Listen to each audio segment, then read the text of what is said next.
The journey had stripped away the last of her illusions. Elara Vance sat ramrod straight in the hired carriage, the worn leather of her father's satchel digging into her palms. Each turn of the wheels on the muddy lane was a turn of the screw in her chest, tightening the knot of dread that had lived there for weeks. She was 26, an age when hope begins to curdle into quiet acceptance. Her father's death had not left her with grief so much as a hollowed-out space filled with his failures, a legacy of debt and shame she now carried in this shabby bag. Outside, the landscape grew more imposing. The trees were older, their branches heavy and dark, forming a canopy that starved the light. Then, the hedges began, impossibly tall and neat, a severe green wall that seemed to guard not just a property, but a different world entirely. When the carriage finally broke through the last line of trees, Blackwood Manor rose before her, a titan of grey stone and leaded glass that seemed to command the very sky above it. It was not beautiful, it was magnificent, and its magnificence was a weapon. It made her feel like an insect crawling toward a monument. The driver, a man whose silence had been a small mercy, pulled the horses to a stop on the crunching gravel of the drive. He did not get down. He simply looked at her, his expression a mixture of pity and impatience. She understood. She did not belong here. Her dress was plain brown wool, meticulously mended, but undeniably drab. Her bonnet was a shadow, meant to obscure rather than adorn. She was a sparrow arriving at an eyrie of eagles.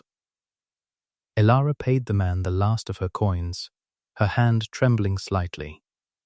He drove off without a backward glance, leaving her alone in the immense silence of the forecourt.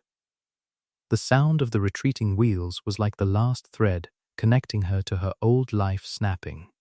She stood for a long moment, the satchel held before her like a shield, and stared at the great oak doors. This was it. The address on the deed, the name in her father's frantic final letter. Duke of Blackwood. A name that felt like a curse. Her father had been a gambler, not with cards or horses, but with ventures, with dreams of impossible machines and revolutionary crop fertilizers. He had gambled away her mother's dowry, their small country home, and finally, his own life. But before the end, he had made one last, desperate wager, using the only thing of value he had left. A secret. He had leveraged that secret into a debt with the previous Duke of Blackwood, a man as reckless as himself. The result of that debt was now folded into a piece of vellum inside her satchel. It felt less like a key and more like a bomb. Taking a breath that did little to calm the frantic hammering in her ribs, Elara walked toward the doors. They were studded with iron, each one a black, unblinking eye. She raised a hand to the heavy iron knocker, her knuckles white. The cold of the metal was a shock, a final, sharp reminder of the reality she was about to face. She let it fall. The sound was obscene in the stillness, a loud, vulgar clap that echoed across the stone. For a moment, nothing happened. The silence rushed back in, thicker than before. She began to think no one had heard, that she would be left to wither on the doorstep. Then, a bolt scraped on the other side, a sound like grinding teeth. One of the massive doors swung inward, revealing a butler whose posture was so rigid he seemed carved from the same stone as the house. He looked down his nose at her, his gaze cataloguing her worn dress, her cheap bonnet, her desperate satchel. His disapproval was a physical force. "I am here to see the Duke," Elara said, her voice smaller than she intended. The butler's eyebrow arched a fraction of an inch. "His Grace is not receiving petitioners today." He began to close the door. "I am not a petitioner," she insisted, placing a hand on the wood. The desperation in her own voice shamed her. "My name is Elara Vance. It is a matter of private business." A voice, sharp and cold as winter frost, cut through the cavernous hall from behind the butler. "What is the meaning of this, Jennings?"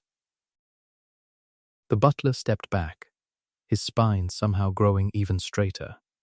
A man emerged from the shadows of the hall. He was tall, dressed in severe black, his dark hair falling over a brow furrowed with irritation. He was not handsome in the classical sense.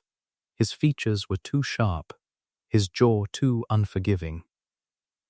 But he commanded the space entirely. This had to be the Duke. His gaze fell upon her, and she felt herself shrink. It was not a look of curiosity, but of pure, unadulterated annoyance, as if she were a piece of dirt tracked onto his pristine marble floor. He had been in the middle of giving instructions. Behind him, a line of servants stood at attention, footmen, maids, a housekeeper in a crisp grey dress, all witnesses to her intrusion. The Duke's eyes, a brown so dark they were almost black, dismissed her in a single, sweeping glance. "Jennings, I thought I made it clear." "No interruptions," the Duke said, his voice low and dangerous. He did not look at Elara again, addressing his butler as if she were an object to be dealt with. "My apologies, Your Grace," the butler murmured. The person was insistent. Elara's face burned with a humiliation so hot it brought tears to her eyes. Person. Not a lady. Not even a woman. A person. An unidentifiable nuisance. She opened her mouth to speak, to present the letter, the deed, anything to justify her presence. But the Duke held up a hand, silencing her before a sound could escape. He took a single step forward. The ink stains on the tips of his fingers were the only disorderly thing about him. "We have nothing for you," he said, his voice flat and final. He did not raise it. He did not have to. The authority in it was absolute. He pointed a long, ink-stained finger toward the open door. "Show her out." The command hung in the air. A public verdict. The servants shifted, their faces impassive masks that failed to hide the flicker of pity or morbid interest in their eyes. Elara felt pinned by their collective gaze, a moth skewered to a board. He hadn't even asked her name. He hadn't let her speak. He had judged her by her worn wool and found her wanting. The door, the cold drive, the long, lonely walk to a village she did not know. That was to be her fate. Her father's last gamble had failed. Her body seemed to move without her consent, turning to obey, to retreat, to vanish. The shame was a physical weight, pressing her down. But as she took a step toward the exit, a movement from the line of servants caught her eye. It was the housekeeper, a woman with kind eyes and hair the color of spun silver pulled into a severe bun. She stepped forward, breaking the rigid formation. The Duke's head snapped toward her. "Mrs. Gable?" he said, his tone a clear warning. The housekeeper did not look at him. Her eyes were fixed on Elara. She walked with a quiet, deliberate grace until she stood directly in front of her. The entire hall held its breath. Elara stared at her, confused, her mind a numb fog of misery. Then, Mrs. Gable did something that shattered the world. She gathered her grey skirts, and with a reverence that would have been appropriate for a queen, she dropped into a deep, faultless curtsy. The silence in the hall became a ringing void. The footman's jaws went slack. The Duke froze, his arm still half extended toward the door, an expression of utter disbelief hardening his features. He stared at his most trusted, most senior servant, who was bowing her head to this nobody. Mrs. Gable rose slowly, her gaze never leaving Elara's face. She spoke into the stunned silence, her voice clear and steady, each word landing like a perfectly placed stone, building a new reality. "Your Grace," she said, her voice rich, with an emotion Elara couldn't decipher, an old loyalty shifting its allegiance right before their eyes. She turned her head slightly, just enough to include the Duke in her address. Then, she delivered the final, devastating blow. She owns the house. The Duke's arm dropped to his side. The color drained from his face, leaving behind a mask of chalk-white shock. His world, so ordered, so absolute, had just ended, and Ilara's, in all its terror and uncertainty, had just begun. The 3 words echoed in the marble hall, chasing away the shadows and replacing them with a stark, uncomfortable light. The servants, moments before a jury to her humiliation, now looked from the Duke to her with a new, fearful respect. The power in the room had shifted so suddenly, so completely. It was like the floor had tilted on its axis. Alastair Beaumont, the 8th Duke of Blackwood, stared at Mrs. Gable as if she had spoken in a foreign tongue. Then his gaze, slow and disbelieving, moved to Ilara. He looked at her properly for the first time, not at her clothes, but at her face. He was searching for the trick, the lie. He found only a pale, stunned young woman clutching a worn leather satchel as if it were the only solid thing in a dissolving world. "Explain yourself, Mrs. Gable," he said, his voice a low growl, a desperate attempt to regain control. "It is not my place, Your Grace," the housekeeper replied, her deference unshaken but her meaning clear. The explanation would come from the new mistress. She took a half-step back, ceding the floor to Ilara. Ilara's throat was dry. All the speeches she had rehearsed in the rattling carriage had evaporated. She fumbled with the clasp of the satchel, her fingers clumsy and numb. She pulled out the folded vellum, the paper cool against her heated skin. She held it out. Not to him, but toward the space between them. "My father was Arthur Vance," she said, her voice trembling but audible in the profound quiet. "He and your father, they had an arrangement." The Duke did not take the deed. He stared at it as if it were a venomous snake. The mention of his father seemed to strike a nerve, causing a muscle in his jaw to tighten. With a curt, furious gesture, he dismissed the staff. "Out, all of you," they fled, melting back into the arteries of the house, their whispers a rustling tide. Only Mrs. Gable hesitated, her concerned gaze resting on Ilara for a moment before she, too, disappeared, leaving them alone in the vast, echoing space.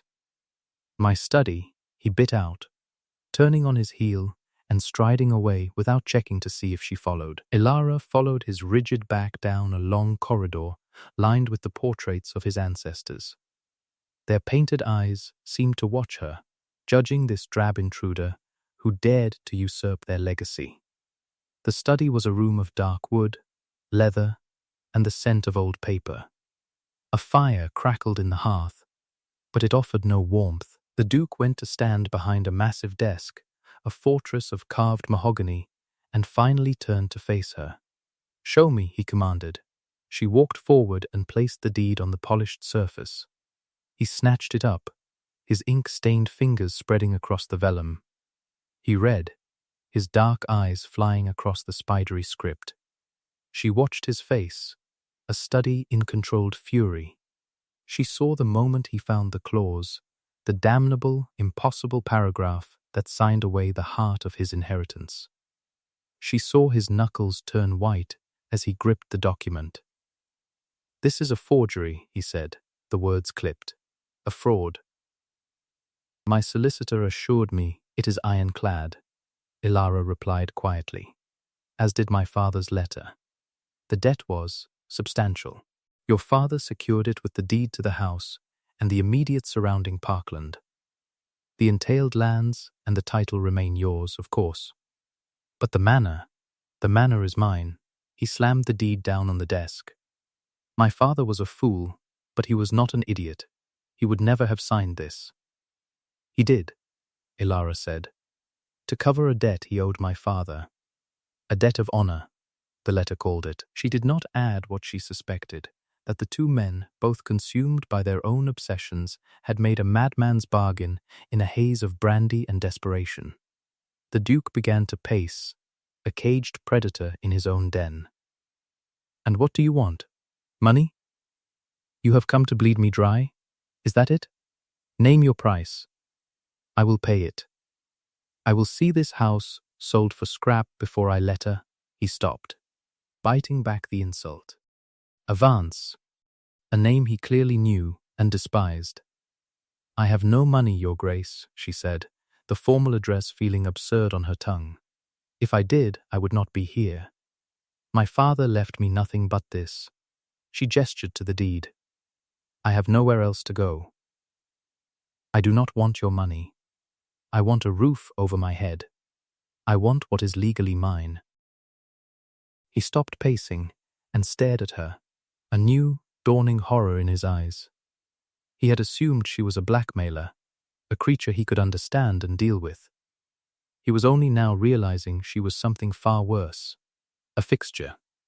An unbearable silence stretched between them, thick with the unsaid.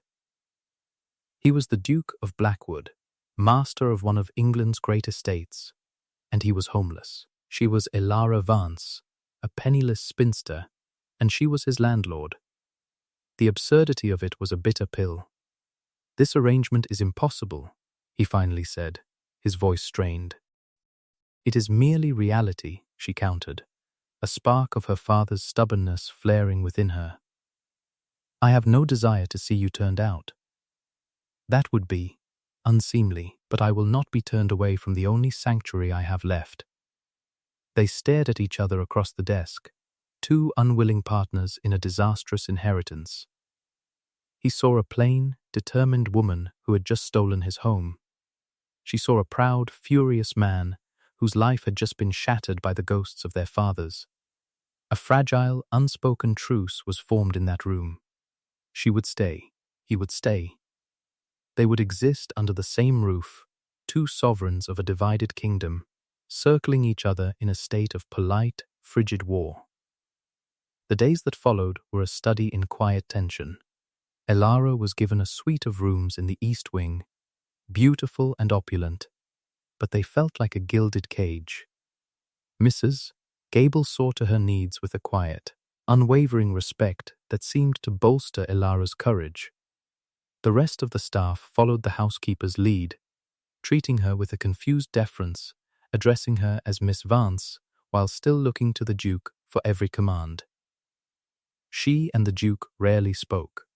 They took their meals separately, he in the grand dining hall, she in a small, sunlit morning room. They passed in the corridors like ghosts, their gazes sliding past each other, acknowledging the other's presence with a stiff, formal nod. The house was large enough to accommodate their mutual avoidance, but the air crackled with it. Elara spent her time exploring her new, bewildering property. She walked the gardens, which were vast but neglected, the formal rose beds choked with weeds, the stone nymphs grimy with moss. It was here she found a small measure of peace. She had always had a talent for botany, a quiet passion her father had dismissed as useless.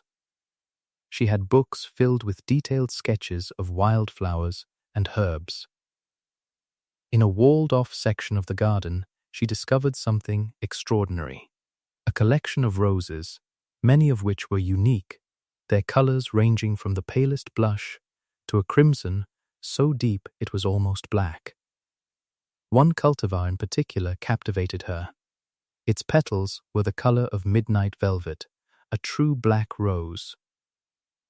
She recognized it from one of her father's old horticultural journals.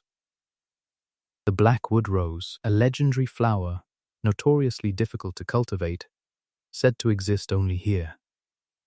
One afternoon, while she was sketching the velvety bloom, a shadow fell over her page.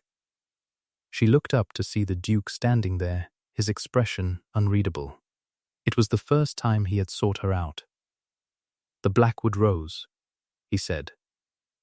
"It wasn't a question. My mother cultivated it. It's magnificent," Elara whispered, feeling like an intruder in a sacred space. "It is dying," he said, his voice flat, "like everything else in this place."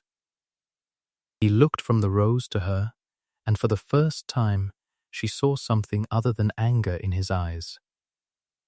It was a profound weariness, a grief so deep it had been carved into his bones. He turned and walked away, leaving her with the scent of dying roses and the echo of his sorrow.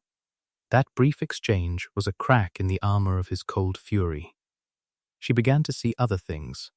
She saw him late at night in the library, not with a glass of brandy, but with towering stacks of estate ledgers, the faint light from his lamp glinting off his ink-stained fingers as he worked, his face a mask of grim concentration.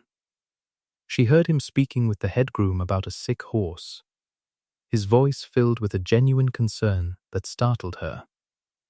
He was not just a proud aristocrat nursing a wounded ego. He was a man fighting a battle, and from the looks of it, he was losing. The true state of his war was revealed a week later. He was required to host a dinner for a neighboring landowner, a portly baron with a booming voice and cruel eyes. The Duke informed Elara of the event via a curt note, stating that her presence as mistress of the house would be expected to avoid gossip. Elara dreaded it. She owned a single presentable gown, a simple grey silk, that made her feel more like a shadow than ever. At dinner, she sat at the head of the table, the position of hostess, feeling like a complete imposter. The Baron, Sir Wallace, largely ignored her, directing all his conversation to the Duke. They spoke of crop yields, tenants, and finances. Sir Wallace, his face florid from wine, turned to her suddenly. "And you, Miss Vance," he boomed. "I must confess, the Duke has not explained your connection to the Blackwood estate. A poor relation, are we?" His eyes slid over her plain dress with clear disdain. The insult was deliberate and public. Elara's cheeks flamed. Before she could stammer a reply, the Duke's voice cut through the air, as sharp and cold as a shard of ice. "Miss Vance's connection is that she owns Blackwood Manor, Sir Wallace," Alistair said, his voice dangerously quiet. "I am merely a guest in her home. I would advise you to remember that." The Baron's jaw dropped. He stared at Elara, his boorish confidence deflating like a pricked balloon. He spent the rest of the dinner in a state of mortified silence. Alistair had defended her. He had publicly affirmed her position, even at the cost of his own pride. It was a protective act so unexpected it left her breathless. Later that night, unable to sleep, she wandered toward the library. The door was ajar, and she heard voices from within. The Duke and another man, his solicitor. "No other option, Your Grace," the solicitor was saying, his voice grave. "The creditors are circling, Sir Wallace among them. Your father's debts, and then the money spent on—" "I know what the money was spent on, Finch." Alistair's voice was ragged with exhaustion. "We must sell the outlying farms. It's the only way to raise the capital." "It won't be enough," Finch replied. "Not in the long term. Blackwood is bleeding out. Without a significant new source of revenue, the entail itself could be threatened within a decade. The estate is nearly bankrupt." Elara shrank back into the shadows of the hall, her heart pounding. Bankrupt? The truth was so much worse than she had imagined. His coldness, his obsessive work, his grief, it was all pieces of a larger, desperate picture. He was not just trying to save his pride, he was trying to save his entire world from collapsing. An idea began to form in her mind, a seed planted in the neglected soil of the Blackwood gardens. She thought of the unique roses, of the horticultural journals she'd read. The Blackwood rose was a legend. Collectors would pay a fortune for it. She returned to her room, her mind racing. For the first time since arriving, she did not feel like a victim of circumstance. She felt a flicker of purpose. He had protected her. Now, she realized, she might be the only one who could protect him. She held the deed to his home, but she might also hold the key to his salvation. The next morning, Elara sought out Mrs. Gable. "I need to know about the Dowager Duchess," she said, "about her gardens." The housekeeper's kind eyes lit up. Her Grace was a master rosarian. The gardens were her life's work. She kept meticulous records, planting schedules, crossbreeding notes, lists of buyers from all over the continent. After she passed, and then young Master Thomas, the Duke couldn't bear to go there. He let them fall to ruin. "Where are her records?" Ilara asked, her heart beating faster. "In the garden pavilion, I believe. Covered in dust, I'm sure." Ilara spent the day in the small, glass-walled pavilion at the edge of the rose garden. Dust motes danced in the sunbeams as she leafed through leather-bound journals. It was all there, a lifetime of botanical genius, recorded in elegant, looping script. The late Duchess had not just been a hobbyist, she had been running a small, profitable business, selling cuttings of her unique cultivars to wealthy clients. It was a stream of income the old Duke, in his grief and pride, had forgotten, and Alistair had never known. That evening, she found him in the study, hunched over his ledgers as usual. He looked up as she entered, his expression wary. "Your Grace," she began, her voice steady. She laid one of the Duchess's journals on the desk in front of him. "I believe I have found a solution. Or, at least, the beginning of one." He stared at the journal, then at her. He opened it, his gaze falling on the familiar handwriting of his mother. He saw the lists of names, the figures, the notes on propagation. He traced a finger over a sketch of the Blackwood rose. "My mother's work," he whispered. "It was profitable," Ilara said gently. "It could be again. The gardens can be restored. The Blackwood rose is famous. We could establish a nursery. It would not solve everything overnight, but it would be a start. It would be revenue that comes from the estate itself, not from selling it off piece by piece." He looked at her, truly looked at her, and the wall of ice that had stood between them began to melt. He saw not the woman who had taken his home, but a partner offering him a lifeline. The sheer, unexpected hope of it seemed to overwhelm him. He finally spoke, his voice hoarse with an emotion he could no longer conceal. "Why are you doing this?" "Because this house is my home now, too," she said simply. "And I have no intention of letting it die." The confession came 2 nights later, under a sky full of stars in the overgrown rose garden. They had worked together since her proposition, a silent partnership of clearing weeds and studying journals. The shared labor had forged a new, unspoken understanding between them. Alistair stood beside the bench where his mother used to sit, staring at the dark, velvety shape of a Blackwood rose. "She loved this garden more than anything," he said, his voice quiet in the twilight.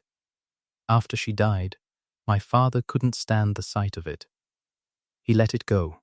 He let everything go." Ilara remained silent, sensing that he needed to speak, that a dam was about to break. "The debts," he continued, his back still to her. "They weren't just from his foolish investments. Most of it was for Thomas." He finally turned to face her, his face a landscape of old pain. "My younger brother. He had a weak heart.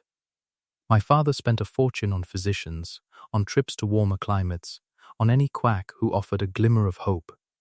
He bled the estate dry trying to save him.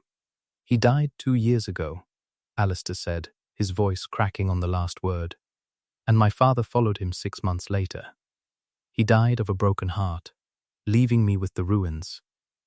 I've been trying to hold it all together, Finch and I. Selling off what we could, trying to keep the creditors at bay. I was so consumed by it, by the shame of it, and then you arrived." He looked down at his ink-stained fingers. "When you walked through that door, all I saw was another problem. Another mouth to feed. Another demand on an empty coffer. My cruelty to you, it was the lashing out of a desperate, cornered man. It was unforgivable. He was no longer the cold, arrogant Duke. He was a man drowning in grief and duty, stripped, bare of his pride. He looked utterly defeated, utterly vulnerable. He had revealed the truth of his situation, the depth of his failure. In doing so, he had handed her the last of his power. He was hers to command, or to pity. "The house is yours, Ilara," he said, using her given name for the first time. It sounded strange and wonderful on his lips. "Legally and morally. I have no right to it. I am a tenant here. Nothing more. Tomorrow, I will have Finch begin the arrangements. I will find a dower house on the entailed lands. Blackwood Manor is your burden no longer." He was offering her a clean slate, a home free of his presence, his debts, his sorrow. It was everything she had thought she wanted when she first arrived. A quiet sanctuary, all her own. She looked at the grand, dark house behind them, its windows like vacant eyes. She looked at the dying gardens, which held the promise of new life. And she looked at him, a man of immense strength who had been brought to his knees by love and loss. She realized that a house without him in it would be just a pile of stones. It would be empty. The time for being a passive recipient of fate was over. It was time for her to make a choice. The next morning, she requested he meet her in the study. It was the same room where he had first inspected the deed, the same room where he had paced like a caged animal. Now, he entered as a guest, his shoulders slumped, his face resigned. She stood waiting for him, not behind the desk, but in the center of the room, turning it into neutral ground. He did not sit. "Finch is drawing up the papers," he said, his voice flat. "It will take some time, but I do not want you to leave," Ilara said, her voice clear and strong. He looked up, confused. "But I thought, this is what you are owed. A home, free and clear." "A house is not a home," she replied, the old cliché feeling profoundly true. "I have spent the last weeks in this place, and I have learned what it needs. It needs more than a new owner. It needs its master." She took a step closer. "You love this land, Alistair. I see it in the way you work, in the way you fight for it. But you cannot save it alone. And neither can I."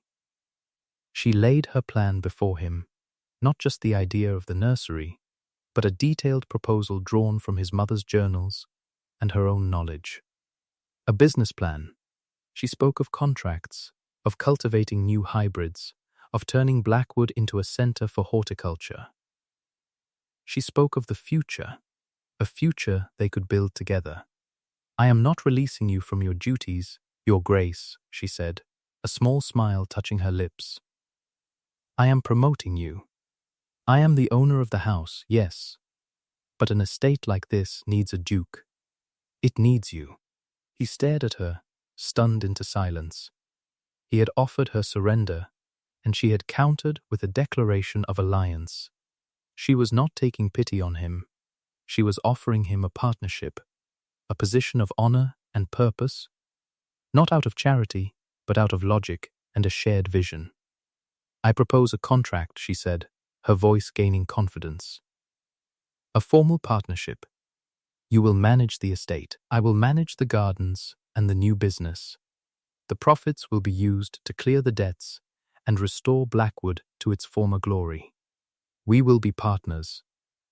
Equals. He was speechless. He saw the intelligence in her eyes, the resilience that had brought her here and allowed her to see past his anger to the truth of his struggle. He saw a woman of immense strength and even greater grace. She was giving him back his purpose, his home, his hope. She was saving him, but on terms that preserved his dignity, that made him her ally instead of her ward. "Why?" he finally managed to ask, his voice thick with emotion. "After how I treated you? Because I believe in second chances," Ilara said softly. "For gardens and for people." He closed the distance between them, his dark eyes searching hers. The formal barriers, the titles, the deeds, they all fell away. There was only a man and a woman, standing on the precipice of a new beginning. He reached out and took her hand, his ink-stained fingers lacing through hers. His touch was warm and firm. "Then I accept, Miss Vance," he murmured, a real smile, the first she had ever seen, transforming his face. "I accept this partnership." "Elara," she corrected him gently. "Elara," he repeated, and the name was a promise. The catharsis was not a flood of tears or a dramatic kiss, but a quiet, profound understanding that passed between them.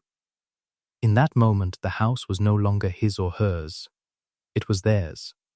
1 year later, the gardens of Blackwood Manor were a riot of color. The air was thick with the scent of roses, a perfume of success and rebirth. The nursery was thriving, with a waiting list for cuttings of the famed Blackwood rose that stretched for 2 years. The house, once silent and grim, now had its windows thrown open to the light, the sound of servants' cheerful chatter echoing in the halls. Elara stood on the terrace, a sketchbook in her hand. She was no longer the drab sparrow. She wore a simple dress of deep blue that brought out the color in her cheeks, her hair done up in a style that was elegant but practical. She was watching Alistair as he spoke with the head gardener, gesturing toward a new bed of roses they were cultivating. The ink stains were still on his fingers, but the grim lines of exhaustion were gone from his face. He laughed at something the gardener said, a rich, easy sound that carried on the breeze. When he saw her watching, he excused himself and walked toward her, his stride confident and light. "Plotting your next conquest?" he asked, his eyes twinkling as he glanced at her sketchbook. "Only the south lawn," she replied with a smile. "I believe it would be perfect for the new hybrids." He stood beside her, their shoulders almost touching, and they looked out over their shared domain.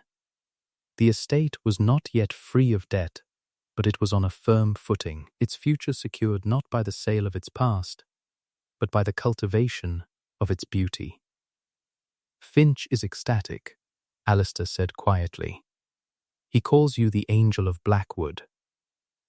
"I am no angel," she said. "I am just a woman who was given a chance and chose to take it." He turned to her, his expression serious. "You were given a ruin, Elara. You chose to build a home." He took her hand, his touch now familiar and cherished. "And you have given me one, as well." In the eyes of the law, she was still Miss Vance, owner of the manor. But in the eyes of the staff, the tenants, and the man who stood beside her, she was the Duchess of Blackwood, in everything but name. The title did not matter. What mattered was the life they had built together, a partnership forged in humiliation and rebuilt with grace. Worth, she had learned, was not something granted by society or a title. It was something you cultivated yourself, with patience and care, until it bloomed in the most unexpected of places.